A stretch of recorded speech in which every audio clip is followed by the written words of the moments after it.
What would you do if someone threw away every photo that documented your family's history? Would you fight to get them back? Would you confront the person who did it? Would you quietly accept that your memories didn't matter to them? Well, when I rescued my photos from that garbage can, I found something hidden among them that gave me more power than I'd ever imagined having. My name is Betty, and this is the story of how my daughter-in-law's cruelty led to the revelation of a family secret that I'd been guarding for 23 years. It's a story about respect, about the value of memories, and about what happens when someone assumes they have the right to erase another person's history without permission or consideration. The day everything changed started like any other Tuesday morning in September. I was in my kitchen, making my usual breakfast of oatmeal and coffee, when I heard unusual sounds coming from upstairs. Heavy footsteps, drawers slamming, and what sounded like boxes being dragged across the floor. Since my son Marcus and his wife Rachel had moved in with me 6 months earlier, I'd grown accustomed to some noise. But this was different, more aggressive, more purposeful. "Rachel?" I called up the stairs. "Is everything all right up there?"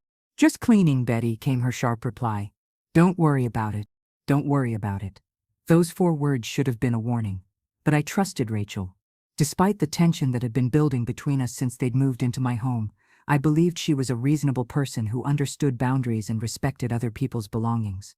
I was wrong about that, as I would soon discover in the most devastating way possible. The backstory of how Rachel and Marcus came to be living in my house is important to understanding what happened next. 6 months earlier, Marcus had lost his job as a project manager at a construction company that had been struggling financially for over a year. At 38 years old, with 2 children and a mortgage they could no longer afford, he and Rachel were facing foreclosure on their dream home. When Marcus called me, his voice breaking with shame and desperation, I didn't hesitate. "Come stay here," I told him. "Bring the family. Stay as long as you need to get back on your feet. That's what family is for." My house, the same house where Robert and I had raised Marcus and his sister, had plenty of room.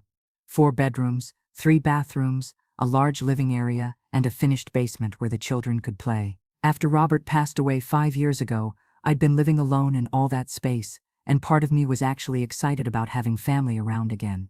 But from the moment they moved in, Rachel made it clear that she viewed the arrangement as temporary and uncomfortable.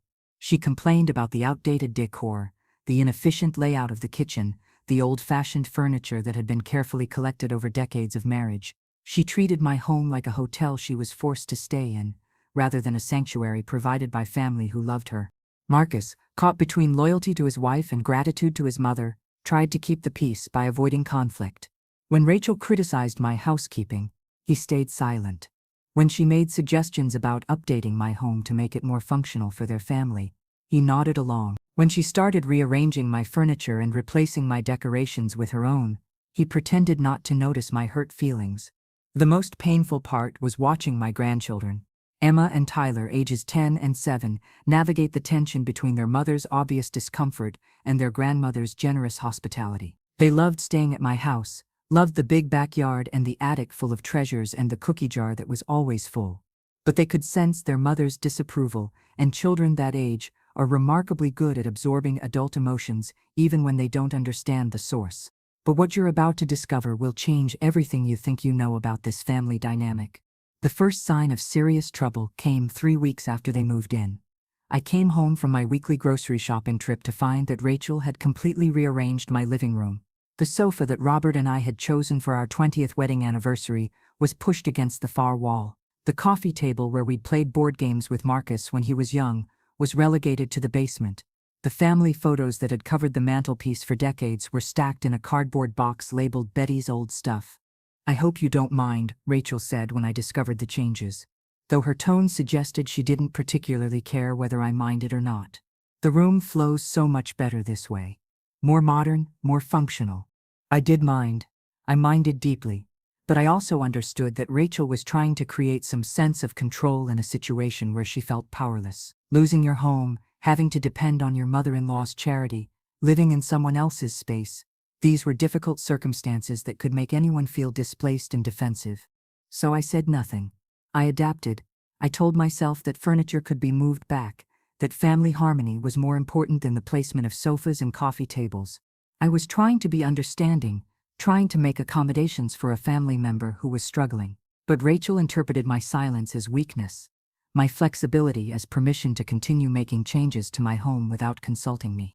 Over the next several months, more of my belongings disappeared. The china cabinet that had belonged to my mother was too formal for everyday use and was moved to the garage.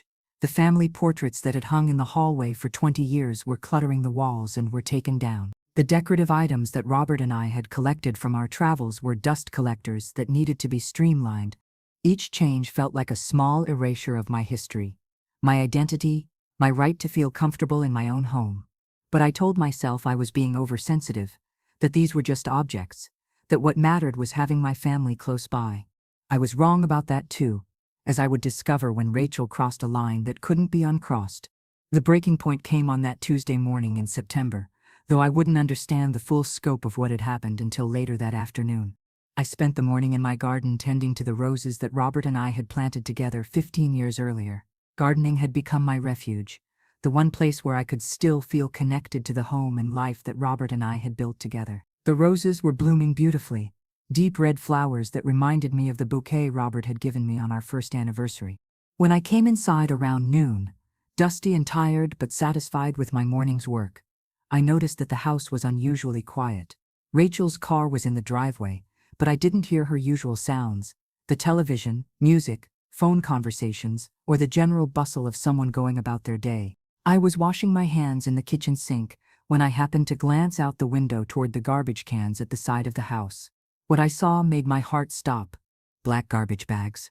More black garbage bags than we usually put out for weekly pickup. Far more. And they seemed to be full of rectangular objects that didn't look like typical household trash. Curious and slightly alarmed, I dried my hands and walked outside to investigate. When I opened the first garbage bag, I nearly collapsed. Photos. Hundreds and hundreds of family photos, loose and in albums, thrown away like they were worthless trash. Wedding pictures, baby photos, school pictures, holiday celebrations, family vacations. 47 years of carefully preserved memories, stuffed into garbage bags like they had no value whatsoever. But wait until you see what I discovered hidden among those discarded memories. I stood beside those garbage bags for what felt like hours but was probably only minutes, trying to process what I was seeing. My wedding album, the leather-bound book that Robert and I had looked through together every anniversary. Photos of Marcus as a baby, learning to walk, riding his first bicycle, graduating from high school and college. Pictures of Emma and Tyler as toddlers, capturing moments that could never be recreated or replaced. All of it treated like garbage by someone who had no right to make that decision. My hands were shaking as I began pulling photo albums and loose pictures from the bags, trying to save what I could before the garbage truck arrived. Some photos were already damaged from being thrown in carelessly. Others were scattered and mixed up, the careful organization I'd maintained for decades completely destroyed. That's when I heard Rachel's voice behind me. "Betty, what are you doing out here?" I turned around slowly, still holding a photo of Marcus's first birthday party, and looked at my daughter-in-law with an expression I'd never worn before in her presence. "What am I doing?" I repeated, my voice remarkably steady considering the earthquake happening inside my chest. "I'm trying to save my family's history from the garbage can where you threw it." Rachel had the grace to look slightly uncomfortable, but her voice remained defensive. "Those old photos were taking up way too much space, Betty. You had boxes and boxes of them just sitting around collecting dust. I thought you'd be glad to have the clutter cleared out." "Clutter?" She called 47 years of family memories clutter. "Rachel," I said, still maintaining my calm tone, though every instinct was screaming at me to lose control. "These aren't your photos to throw away. This is my family's history, my memories, documentation of a life that you had no right to erase." "But you never look at them," she protested. "They're just sitting in boxes and albums that nobody ever opens. It's not like I threw away anything important." Not important. Wedding photos weren't important. Baby pictures weren't important. The visual record of our family's growth and love and shared experiences wasn't important. "Rachel, every single one of these photos is important. They're irreplaceable memories of people and moments that can't be recreated. You had no right to make this decision without asking me." "I was just trying to help," she said, but I could see the calculation in her eyes. She wasn't sorry for what she'd done. She was sorry she'd been caught. "Help?" I asked. "How exactly is throwing away my family photos helping me?" "You're getting older, Betty. You need to start simplifying your life. getting rid of things you don't actually need. I thought I was doing you a favor by taking care of it for you. There it was. The assumption that my age automatically made me incompetent to make decisions about my own belongings. The presumption that she knew better than I did what was worth keeping in my own home. And what gave you the authority to decide what I need and don't need in my own house? She didn't have an answer for that, which was answer enough. I spent the next hour rescuing photos from those garbage bags, sorting through decades of memories that had been carelessly discarded, trying to assess the damage. Some photos were torn, others were dirty, many were completely out of order and would take hours to reorganize. But as I worked, I discovered something that changed everything about this situation and gave me power I didn't know I possessed. Hidden behind a family portrait from 1998, tucked away where I'd forgotten about it years ago, was a document that Rachel definitely hadn't intended to throw away. A document that contained information about her own past that she'd been hiding from Marcus for their entire 10-year marriage. But you haven't seen the most shocking part yet, because this document revealed a secret that could destroy not just Rachel's marriage, but her entire carefully constructed life. The document was a copy of divorce papers. Not Marcus's divorce papers. He'd never been married before. These were Rachel's divorce papers, from a marriage that had ended just 6 months before she met Marcus. A marriage she'd never told him about. A previous husband whose existence she'd completely erased from her personal history. But that wasn't the most damaging information contained in those papers. The divorce decree also included details about a daughter named Sophia who would now be 15 years old, who had been given up for adoption during Rachel's first marriage. A child whose existence Rachel had hidden not just from Marcus, but from Emma and Tyler, who had no idea they had a half-sister somewhere in the world. I sat in my kitchen that evening staring at those papers, trying to decide what to do with information I'd never intended to discover. This wasn't just a family secret. This was a deliberate deception that had shaped the foundation of Marcus's marriage and family. For 23 years, I'd been keeping secrets of my own. But my secrets were about protecting my family from painful truths. Rachel's secret was about protecting herself from the consequences of choices she'd made before she met my son. The question was, what was I going to do about it? But just wait, there's something even more shocking about what I discovered in those papers. That night, after Marcus and Rachel had gone to bed, and the children were asleep, I sat at my kitchen table and carefully read through every page of those divorce documents. What I found was more complicated and disturbing than I'd initially realized. The divorce had been contentious. Rachel's first husband, David Patterson, had filed for divorce, citing irreconcilable differences, but the details in the legal papers painted a picture of a woman who had been systematically lying to her husband about finances, relationships, and major life decisions throughout their 3-year marriage.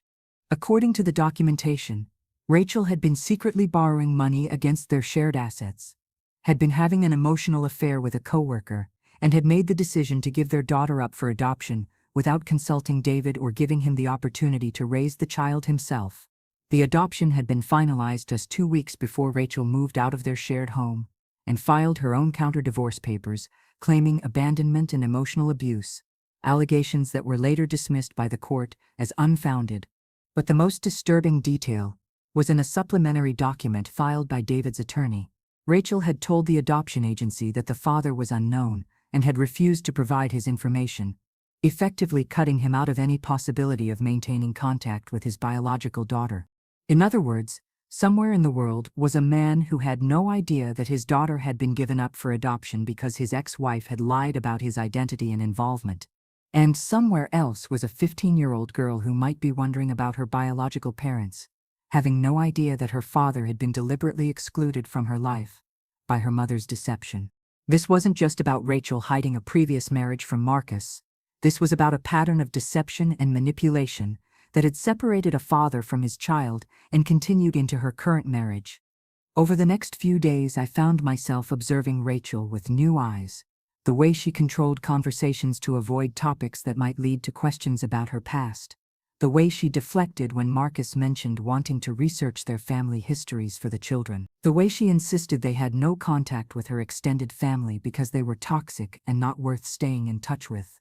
What I was seeing wasn't just secretiveness, it was the systematic construction of a false identity built on erasing inconvenient truths. But there was something else I discovered that made the situation even more complex. Using the information from the divorce papers, I was able to do some internet research about David Patterson and Sophia, the daughter who had been given up for adoption. What I found was heartbreaking. David had spent years looking for his daughter. He'd hired private investigators, joined online groups for parents separated from their children by adoption, and had even started a blog documenting his search in the hope that Sophia might someday find it and reach out to him. In his blog posts, he wrote about the devastation of coming home from a business trip to find his wife gone, his daughter gone, and divorce papers waiting on the kitchen table. He described years of trying to find any information about the adoption, only to discover that he'd been listed as unknown on all the paperwork and had no legal recourse to find his child. "Sophia," he wrote in a post from just 3 months earlier, "if you're out there reading this, I want you to know that I never abandoned you. I never chose to give you up.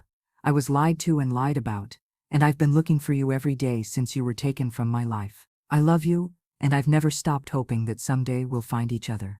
Meanwhile, Sophia had been adopted by a loving family in Oregon, but according to the adoption registry I found online, she had recently started her own search for her biological parents. At 15, she was curious about her medical history, her heritage, and the circumstances that had led to her adoption. She had no idea her biological father was looking for her.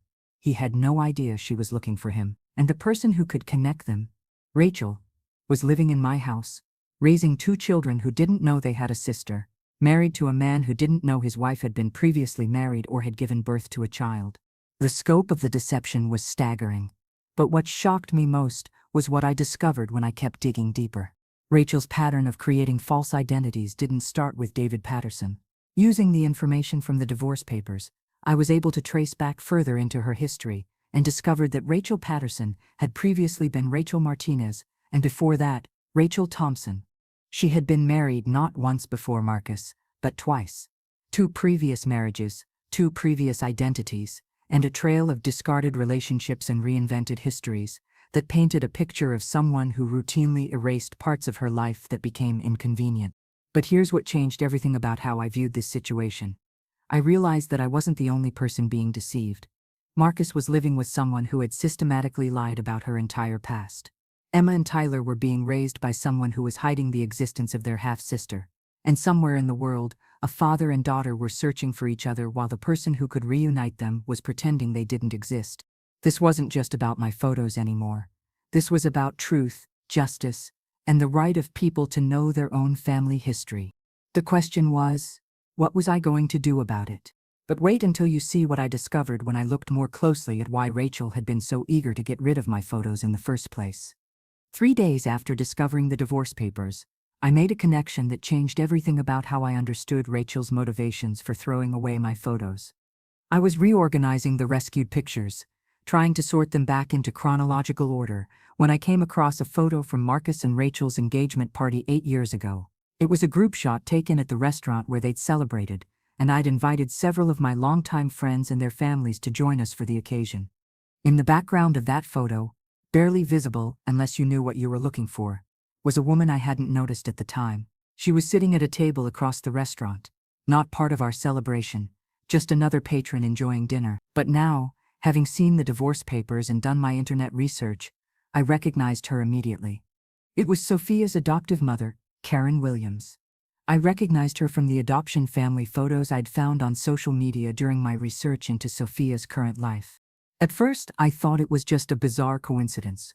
Oregon wasn't that far from where we lived, and people traveled for dinner, but something about the timing nagged at me, so I looked more closely at the other photos from that evening. In another photo, taken from a different angle, I could see Karen Williams more clearly. She wasn't just dining casually, she was watching our table intently, and she appeared to be taking photos with her phone. Karen Williams had been at Marcus and Rachel's engagement party deliberately. She had been watching Rachel, documenting her presence, gathering information. The implications were staggering. Karen Williams had somehow discovered that Rachel was the biological mother of her adopted daughter, had tracked down Rachel's current life and location, and had been investigating Rachel's new identity and family. Which meant that Sophia's adoptive family knew things about Rachel that Rachel didn't know they knew. They were aware of her current marriage, her current children, her current life, information that could be used to reconnect Sophia with her biological family if they chose to pursue that path. But there was more.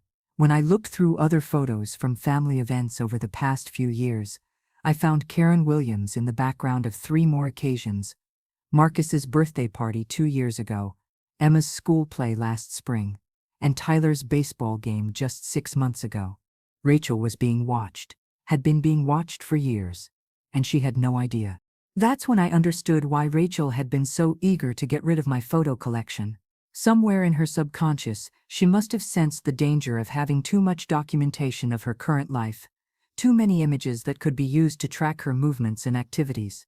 By throwing away my photos, she was trying to eliminate evidence of her current identity and family, probably without even fully understanding why she felt compelled to do so. But she had made a critical mistake.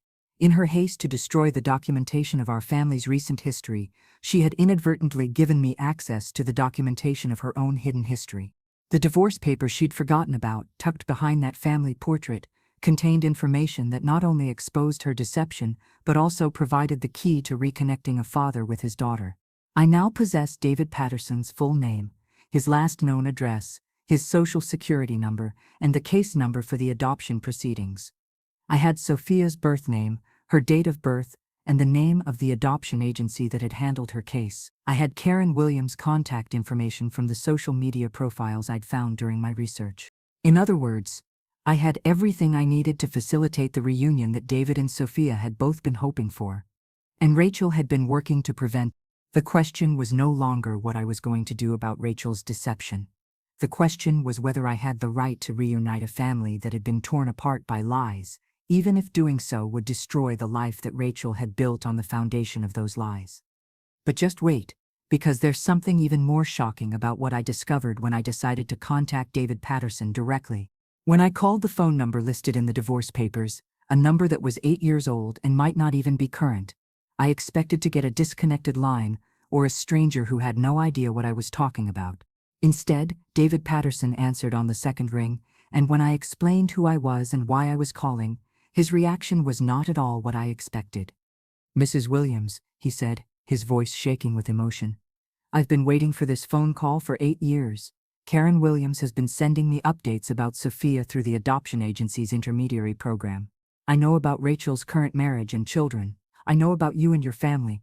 I've been hoping that someday someone in Rachel's current life would discover the truth and help me reconnect with my daughter."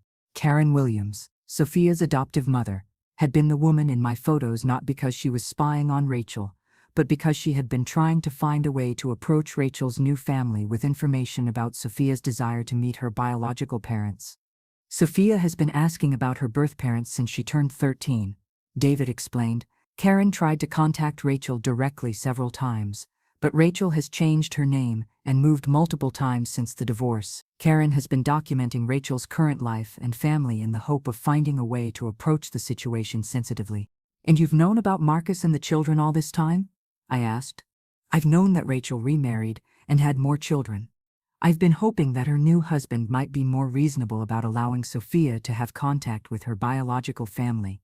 But I also knew that Rachel had lied to him about her past, just like she lied to everyone else." "How did you know she'd lied to Marcus?" "Because Karen hired a private investigator to research Rachel's current situation, and the investigator discovered that Marcus had no knowledge of Rachel's previous marriage or of Sophia's existence. The investigator was able to determine this by monitoring social media posts and public records. So Rachel had been living under surveillance for years, completely unaware that her past was catching up with her, completely unaware that the family she'd torn apart was working together to find a way back to each other, and completely unaware that her decision to throw away my photos would be the catalyst that finally brought the truth into the light. But the most shocking revelation was still to come. Now here's where everything changed completely. "Mr. Patterson," I said, "I need you to know that I'm not just calling to give you information. I'm calling because I think it's time for this deception to end, and I think Sophia deserves to know the truth about her family." "Mrs. Williams," he replied, "Sophia already knows the truth about me. Karen told her 2 years ago that her biological father had been looking for her. Sophia has been wanting to meet me, but Karen felt it would be inappropriate to arrange contact without also involving Rachel, since Rachel is Sophia's biological mother. So Sophia knows about you, but Rachel doesn't know that Sophia is looking for her?" "That's correct. And Marcus doesn't know that Rachel has a daughter who wants to meet her biological family. The situation has become very complicated because of Rachel's deception. I sat in my kitchen, looking at those rescued photos spread across my table, and realized that I was holding the key to resolving a situation that had been causing pain for multiple families for nearly 15 years.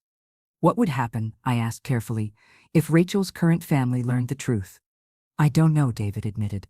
But I do know that Sophia deserves to have a relationship with her biological parents and her half-siblings, and I deserve to have a relationship with my daughter. What Rachel wants or doesn't want shouldn't override the rights of everyone else who's been hurt by her lies.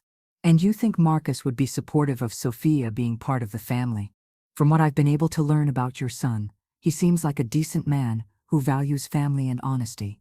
I think he would be horrified to learn that his wife had been hiding the existence of his stepdaughter, and I think he would want to do the right thing for Sophia. That conversation changed everything about how I viewed my options and my responsibilities in this situation. I wasn't just dealing with Rachel's betrayal of my trust by throwing away my photos. I was dealing with a much larger betrayal.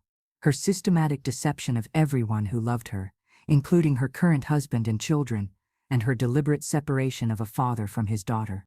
Over the next week, I made a series of phone calls and discovered even more about the scope of Rachel's deception and the impact it had had on multiple families.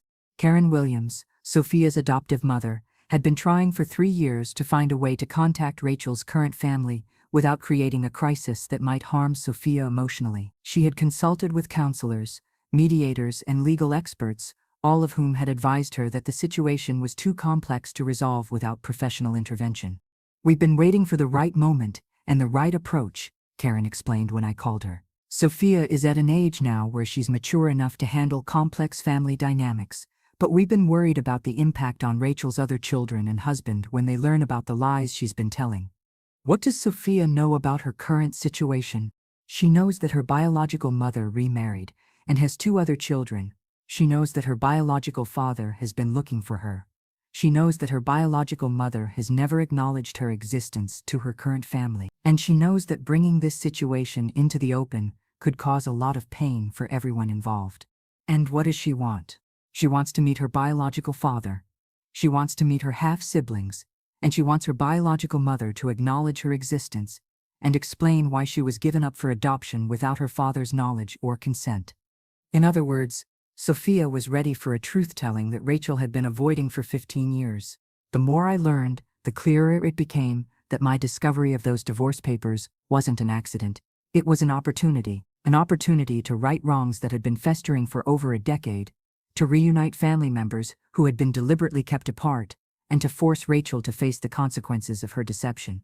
But it was also an opportunity to cause tremendous pain to people I loved. Marcus would be devastated to learn that his wife had lied to him about her entire past. Emma and Tyler would struggle to understand why their mother had hidden the existence of their sister. Rachel herself would face the destruction of the carefully constructed life she'd built on the foundation of those lies. The question I had to answer was, did my obligation to truth and justice override my desire to protect my family from pain? The answer came to me when I realized that the pain was going to happen eventually anyway.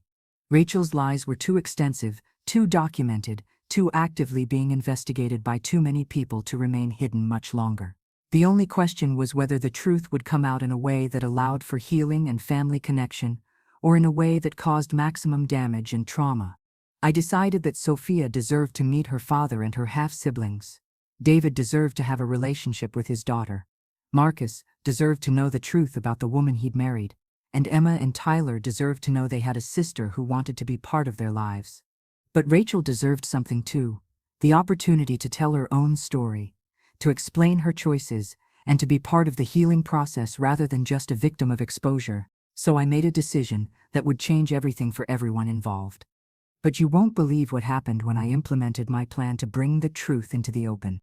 The plan I devised was simple but comprehensive. I would give Rachel one opportunity to tell Marcus the truth herself before I took action to reunite David with Sophia and inform my family about their hidden sister. On a Saturday morning when the children were at friends' houses and Marcus was working in the garage, I asked Rachel to sit down with me in my living room for a serious conversation. "Rachel," I began, placing the divorce papers on the coffee table between us. "I found these among the photos you threw away. I think it's time we talked about Sophia.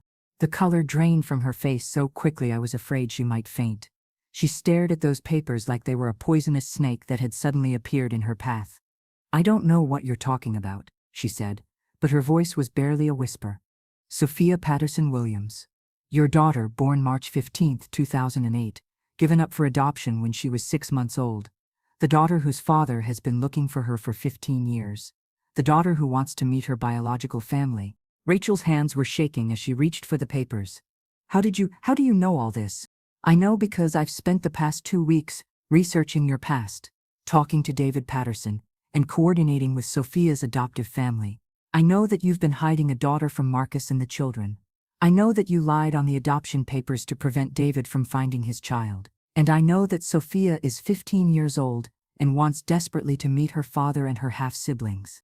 You had no right, she said, but there was no strength behind the words.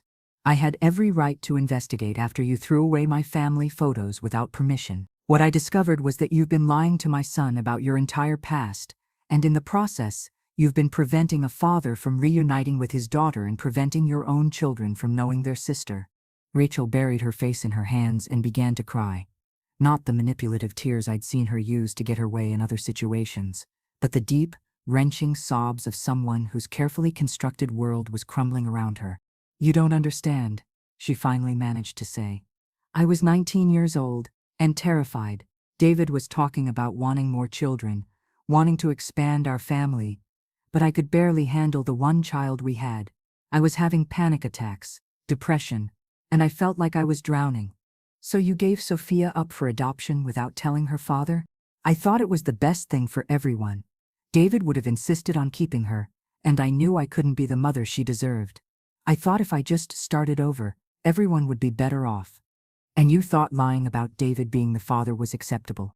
I was scared he would fight the adoption. I was scared he would try to take custody and raise her himself. I was scared of losing control of the situation completely. What Rachel was describing wasn't malicious deception. It was the desperate decision-making of a very young woman who felt overwhelmed and trapped.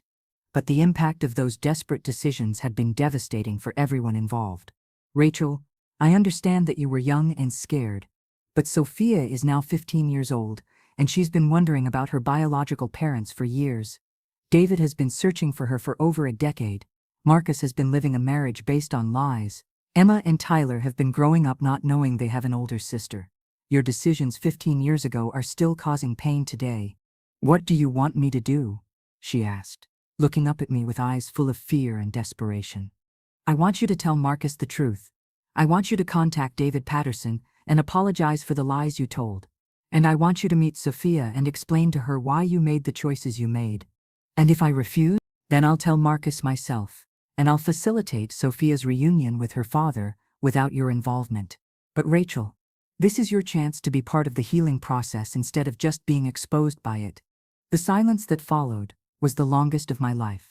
I could see Rachel calculating, weighing her options, trying to find a way out of a situation that had no easy solutions. Can I have some time to think about this? She finally asked. You have until tomorrow evening.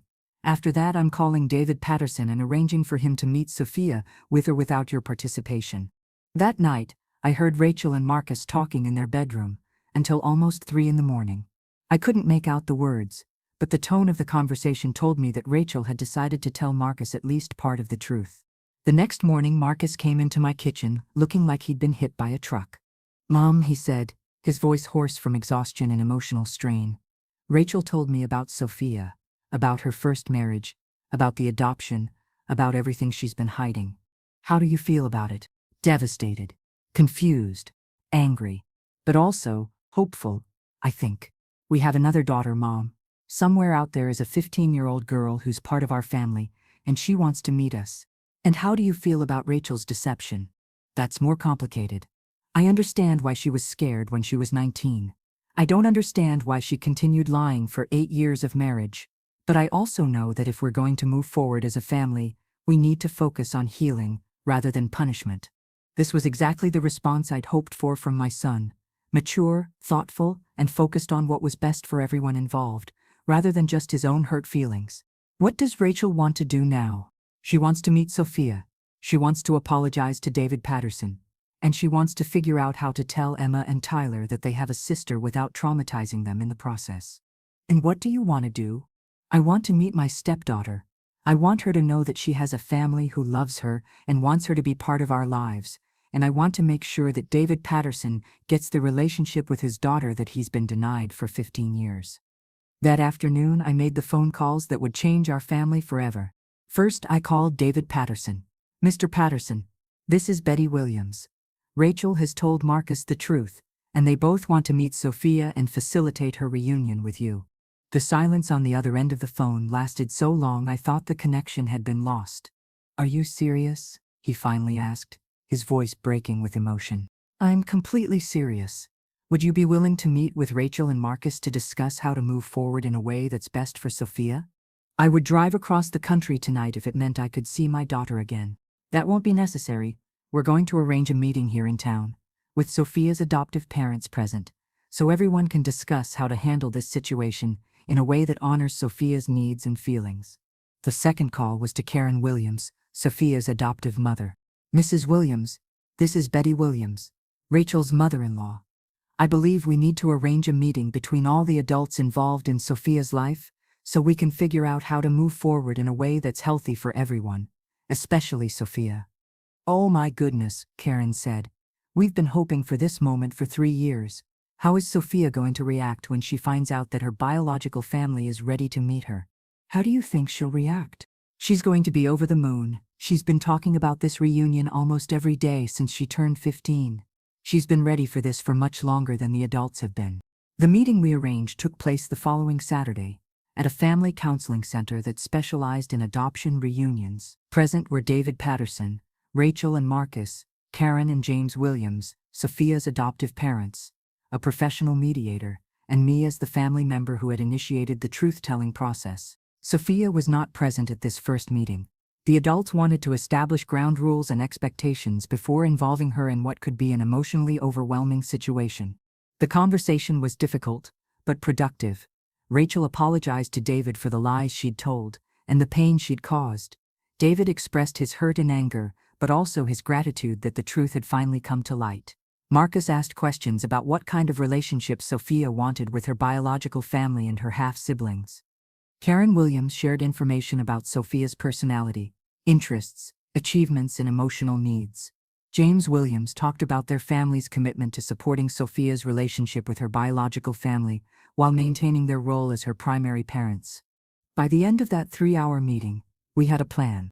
Sophia would meet David first, in a private reunion facilitated by the counseling center. After that initial meeting, if both parties were comfortable, Sophia would meet Rachel, Marcus, Emma, and Tyler in a series of carefully structured interactions designed to build relationships gradually rather than overwhelming anyone with sudden, intense family dynamics. The goal was not to disrupt Sophia's life with her adoptive family, but to expand her family circle to include the biological connections she'd been longing to establish. But the most emotional moment came when we had to figure out how to tell Emma and Tyler that they had a sister they'd never known about. Marcus and Rachel decided to tell them together, with my support, in our living room surrounded by the family photos that Rachel had tried to throw away. The same photos that had led to this entire revelation. Emma, Tyler, Marcus began, your mom and I have something very important to tell you about our family. Both children looked concerned, probably wondering if their parents were getting divorced or if someone was seriously ill. Before your mom married me, Marcus continued, she was married to someone else, and during that marriage, she had a baby, a daughter who was given up for adoption. So we have a sister? Emma asked, her 10-year-old mind immediately grasping the essential fact. You have a sister, Rachel confirmed, tears streaming down her face. Her name is Sophia, and she's 15 years old, and she wants very much to meet you. Where is she? Tyler asked. She lives with her adoptive family about 2 hours away from here. They've been taking care of her since she was a baby, and they're wonderful parents who love her very much. But why didn't you tell us about her before? Emma asked. This was the question Rachel had been dreading, because there was no way to explain her deception that wouldn't be painful for the children to hear. Because I made some very bad decisions when I was young and scared, Rachel said. I thought I was protecting everyone by keeping Sophia's existence a secret. But I was wrong. I was actually hurting a lot of people, including Sophia, her biological father, and all of you. Is she going to come live with us? Tyler asked. No, sweetheart. Sophia has a family who loves her very much, and she's not going to leave them. But we're hoping she'll want to spend time with us, get to know us, and be part of our extended family. Can we meet her soon? Emma asked, and the excitement in her voice was unmistakable. Very soon, Marcus promised. But first, she's going to meet her biological father, who's been looking for her for a very long time. The children's reaction was everything we'd hoped for and nothing like we'd feared. Instead of being upset or confused, they were excited about having an older sister and eager to welcome her into their lives. But the most amazing moment was still to come. 2 weeks later, we arranged for Sophia's first meeting with David Patterson at the counseling center. I wasn't present for that reunion, but Karen Williams called me afterward to describe what had happened. Betty, she said, her voice full of wonder. It was like watching two pieces of a puzzle fit together perfectly. Sophia looks exactly like David. The same eyes, the same smile, the same mannerisms, and the connection between them was immediate and profound. How did Sophia react? She cried. He cried. I cried. Everyone cried. But they were good tears. Tears of joy and relief, and finally finding what had been missing. Sophia told David that she'd been dreaming about this moment for years, and David told Sophia that he'd never stopped looking for her. And how long did they spend together? 4 hours. They talked about everything: Sophia's life, David's life, their shared interests, their family histories. Sophia showed him photos of her adoptive family, her school activities, her art projects. David showed her photos of his life over the past 15 years, including pictures of all the places he'd traveled while searching for her. What happens next? Next week, Sophia is going to meet Rachel and your family. She's nervous, but excited. She wants to understand why Rachel made the choices she made, but she also wants to meet her half-siblings and get to know Marcus. The meeting between Sophia and Rachel's family took place at my house, in the same living room where we'd told Emma and Tyler about their sister, surrounded by the rescued family photos that had started this entire journey.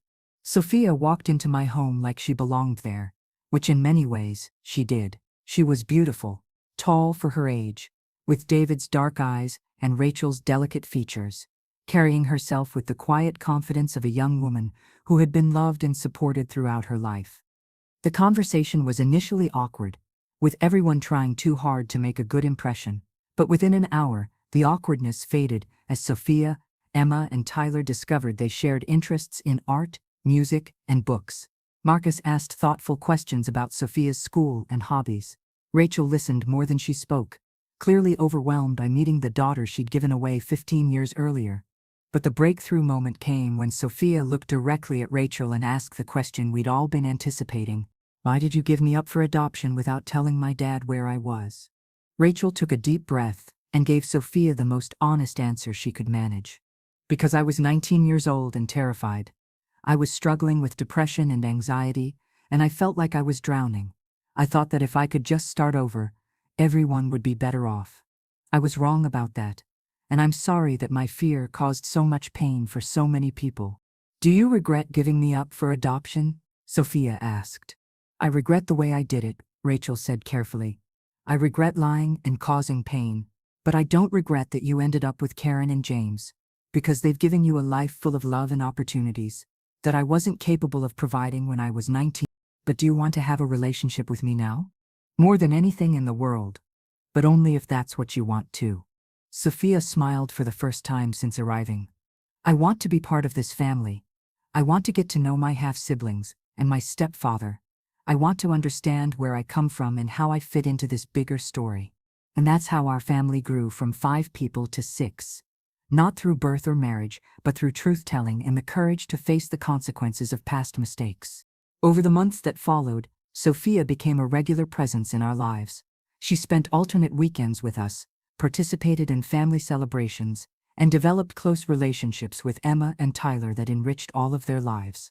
David Patterson became part of our extended family as well, joining us for holidays and special occasions, finally able to be the father he'd always wanted to be. Karen and James Williams remained Sophia's primary parents, but they embraced our family's inclusion in Sophia's life and often joined us for larger gatherings and celebrations. Rachel and David worked through their past hurt and anger with the help of professional counseling, eventually developing a cooperative co-parenting relationship focused on Sophia's well-being. But the most significant change was in Rachel herself.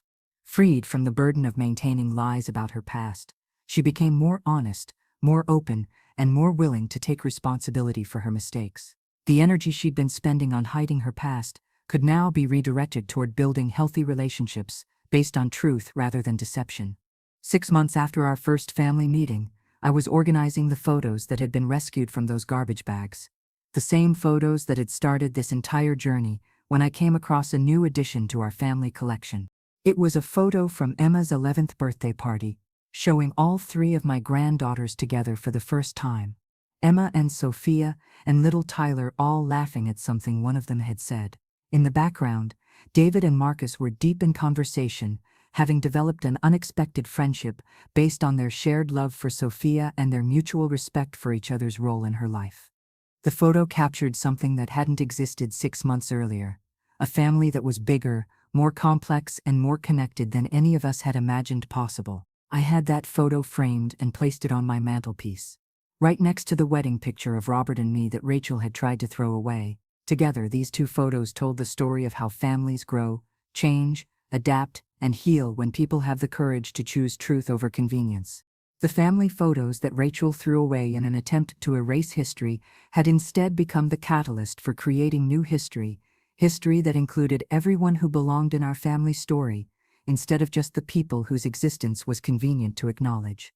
And that, my dear listeners, is how my daughter-in-law's attempt to throw away my memories led to the recovery of memories that had been deliberately erased, and the reunion of family members who had been kept apart by lies for 15 years. Sometimes the most destructive actions can lead to the most healing outcomes, when people are willing to choose truth over comfort, justice over convenience, and love over fear. If this story teaches you anything, I hope it's that family secrets have a way of revealing themselves, eventually, and that the most powerful choice you can make when confronted with deception is to choose healing over punishment, understanding over judgment, and expansion over exclusion. The photos that were thrown away as garbage became the foundation for building a family that was stronger, more honest, and more loving than what existed before the truth came to light. I have more stories about family, truth, forgiveness, and the unexpected ways that life teaches us what really matters. So pull up a chair, hold your loved ones close, and remember to subscribe to Grandma True Stories, because the most important lessons often come from the most challenging experiences, and there's always more truth waiting to be discovered.